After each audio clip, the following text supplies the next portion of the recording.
Madame, Monsieur, bonjour. Bienvenue dans le 15 heures de la RTD. Voici les titres de ce journal.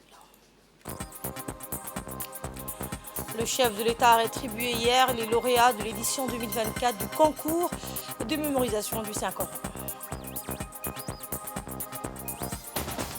Dans l'actualité internationale, des représentants de la Ligue arabe se sont réunis hier en urgence au Caire pour discuter de la guerre à Gaza et de la crise humanitaire qui sévit dans la région. Dans une cérémonie empreinte de solennité qui s'est déroulée hier soir à la résidence privée de Haramous, le président de la République, Ismaël Omar Guelleh, a honoré les lauréats de l'édition 2024 du concours régional de lecture du Saint-Coran. Initié en 2000 sous l'égide du président Guelleh, ce concours régional, qui se tient chaque année à Djibouti pendant le mois béni du Ramadan, vise à promouvoir l'art de la récitation et de la mémorisation du Saint-Coran parmi la jeunesse régionale. Cette compétition ouverte aux jeunes et de toute la région met en avant leur capacité à réciter avec aisance, maîtrise et élégance les versets sacrés du Coran.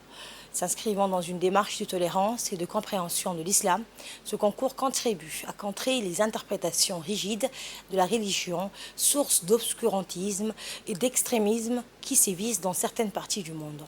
Il s'ajoute ainsi aux initiatives telles que le Haut Conseil islamique de Djibouti et l'Institut Al-Wasatiyya, démontrant l'engagement continu du pays dans la lutte contre la radicalisation religieuse. Cette année, le concours a rassemblé des participants venus de divers horizons, notamment de Somalie, d'Éthiopie, du Yémen, d'Ouganda, de Tanzanie et de l'Union des Comores, en plus des compétiteurs djiboutiens. Le premier prix a été décerné à Youssouf Ahmed Abbas, originaire de Djibouti, tandis que le deuxième et le troisième prix ont respectivement été remportés par Mohamed Fadi Gadib du Yémen et Amin Abdelkader Mohamed d'Éthiopie. La cérémonie de remise des prix a été honorée par la présence du Premier ministre Abdelkader Kamel Mohamed ainsi que de nombreux hauts responsables dans le ministre des Affaires musulmanes et des biens Warf, Momin Hassan Bari, accompagné de ses proches collaborateurs. Cette manifestation témoigne une fois de plus de l'importance accordée à la promotion des valeurs de paix, de tolérance et de connaissance dans la région à travers la reconnaissance du mérite des jeunes qui perpétuent la tradition millénaire de la récitation du Saint-Coran. Dans un contexte marqué par les défis économiques et sociaux, l'appel au Diwan el-Zakat résonne avec une force particulière dans tout Djibouti, alors que de nombreuses familles continuent de lutter pour joindre les deux bouts. La nécessité d'une solidarité renforcée devient plus pressante que jamais. Le Diwan el-Zakat, un pilier fondamental de l'islam, se présente comme une opportunité d'exprimer la générosité et la compassion envers les moins fortunés. Il rappelle aux croyants leur devoir de soutenir ceux qui sont dans le besoin. Dans les mosquées, les centres communautaires et les médias, l'appel au Diwan el-Zakat résonne avec une urgence accrue. Les imams et les leaders religieux soulignent l'importance de répondre à cet appel, soulignant que la zakat n'est pas seulement un acte de charité, mais un devoir sacré pour chaque musulman capable de contribuer. Dans ce sens, voici un magazine de la rédaction.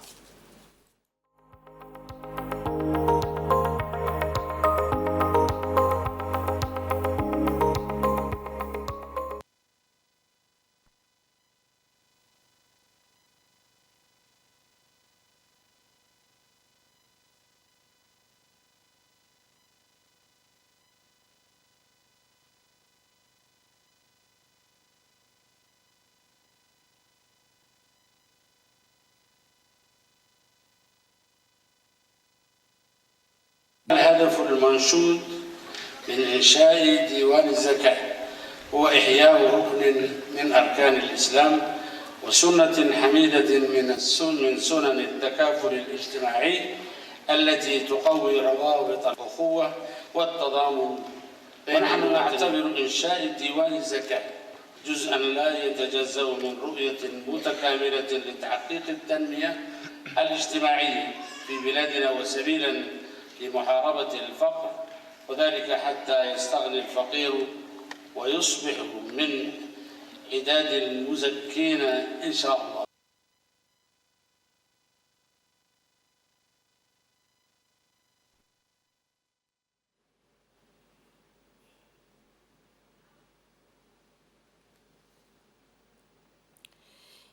Eh bien, dans les mosquées, donc les centres communautaires et les médias, l'appel au Diwan al-Zakat résonne avec une urgence accrue.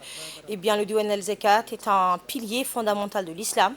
Il se présente comme une opportunité d'exprimer la générosité et la compassion envers les moins fortunés. Il rappelle aux croyants leur devoir de soutenir ceux qui sont dans le besoin.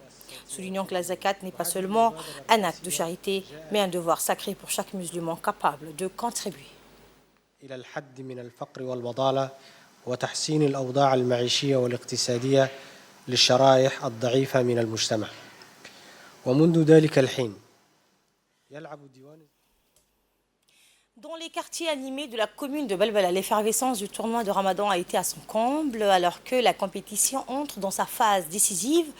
À mesure que le décompte des jours jusqu'à la fin du Ramadan s'égrène, l'enthousiasme grandit tandis que les équipes se rapprochent de la ligne d'arrivée. Chaque match devient un spectacle chargé de suspense et d'émotion. Les joueurs se surpassent sur le terrain pour obtenir la victoire. Pour les spectateurs, c'est une opportunité de vivre pleinement les performances sportives et de soutenir avec ferveur leurs équipes favorites. Il est important de souligner que ce tournoi de football de Ramadan dépasse largement le simple enjeu des résultats.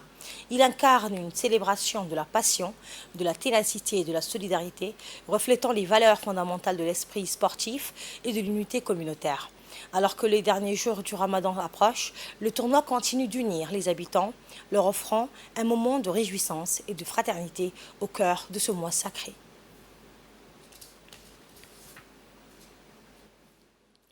Sous la houlette du ministère de la Jeunesse et de la Culture, l'association des jeunes de Doudou Balala a orchestré avec brio la première édition de son tournoi de Ramadan dans la localité.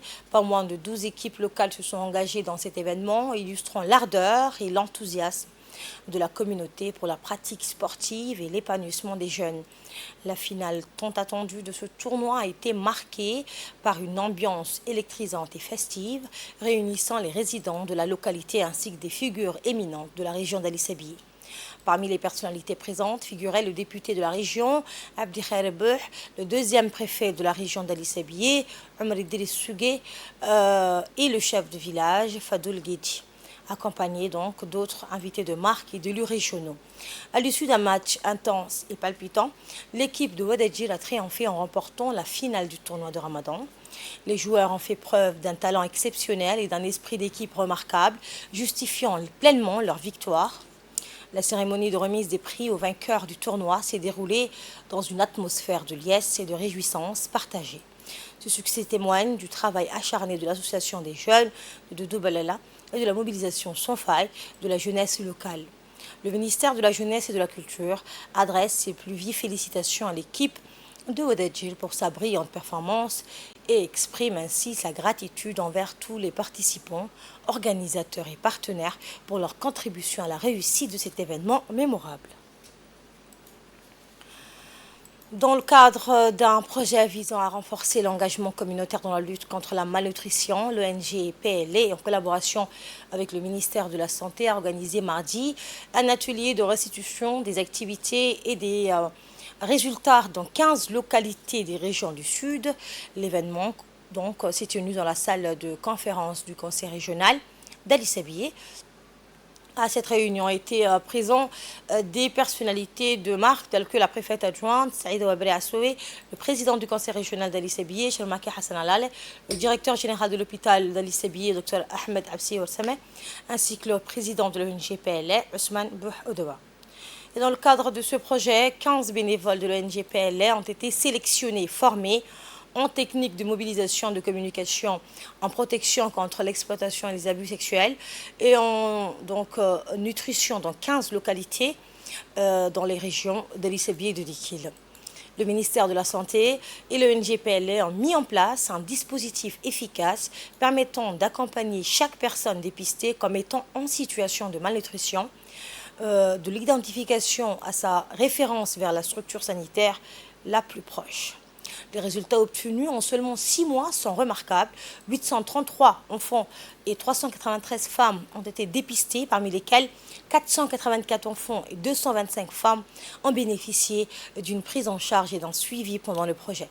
De plus, 50 personnes ont été transportées vers l'hôpital régional Absié.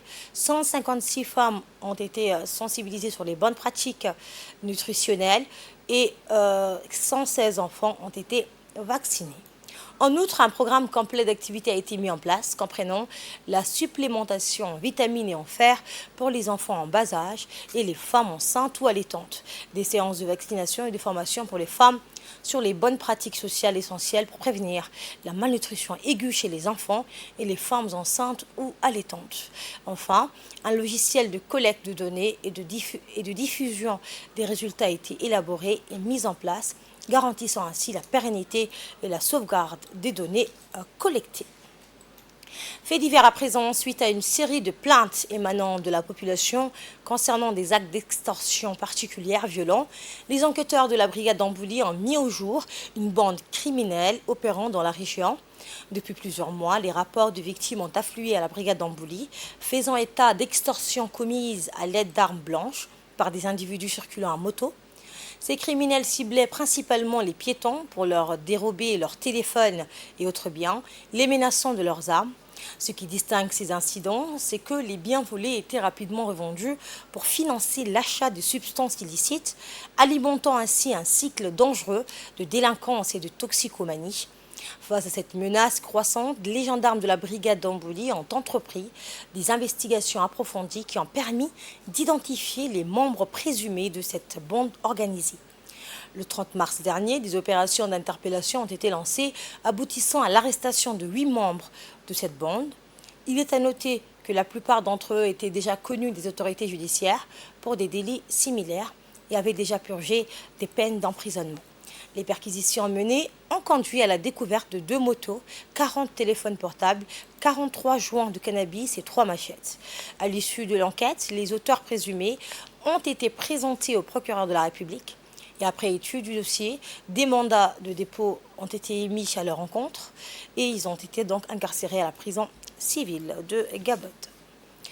Dans l'actualité internationale, des représentants de la Ligue arabe se sont réunis en urgence au Caire hier pour discuter de la guerre à Gaza et de la crise humanitaire qui sévit dans la région. Cette réunion survient après que des frappes aériennes israéliennes sur des travailleurs humanitaires livrant de la nourriture à Gaza ont tué au moins 7 personnes, une perte qui a poussé plusieurs organisations caritatives à suspendre les livraisons de nourriture aux Palestiniens au bord de la famine. Eh bien, les forces israéliennes ont frappé à plusieurs reprises des ambulances et des véhicules transportant de l'aide, ainsi que des bureaux d'organisation humanitaire et des abris de l'ONU, affirmant que des combattants armés s'y trouvaient. Plus de 32 900 Palestiniens ont été tués dans la guerre. Environ les 2 tiers d'entre eux étaient des femmes et des enfants, selon le ministère de la Santé de Gaza, qui ne fait pas la distinction entre civils et combattants dans son décompte. Israël a réagi en lançant l'une des offensives les plus meurtrières et destructrices de l'histoire récente. Et c'est ainsi que s'achève cette édition. Merci pour votre fidélité. J'aurai le plaisir de vous retrouver ce soir à 22h pour un nouveau journal. Bon après-midi à tous.